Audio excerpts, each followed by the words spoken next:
पंचायत समिति स्तरीय मिलित जनशुणाणी धराकोट ब्लॉकर सम्मिलनी कक्षरे पंचायत समिति स्तरीय MGNREGA समग्र शिक्षा उद्यान विभाग मूर्तिका संरक्षण विभाग और जंगल विभाग मिलित जनशुणाणी कार्यक्रम अनुष्ठित हो जाइछि।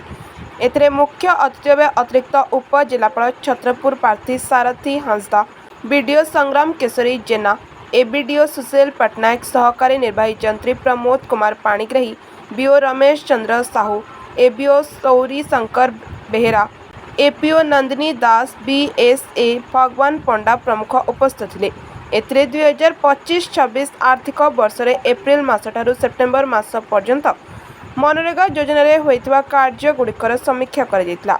एही समय सीमा मध्य 3,25,960 गोटी श्रम दिवस सृष्टि होइतिबा बेले 135 जन जॉब कार्डधारी 100 दिनर काम संपूर्ण करिथिबा जणा जायछि।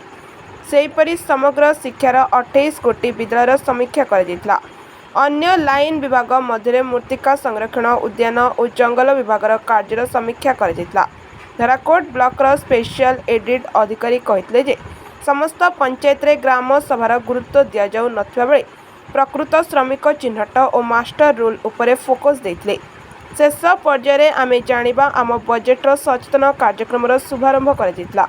एक कार्यक्रम रे एसपी अमेश बेहेरा, संजीव रावल, दीपक पटनायक और आशुतोष प्रधान सहयोग प्रदान करथिले।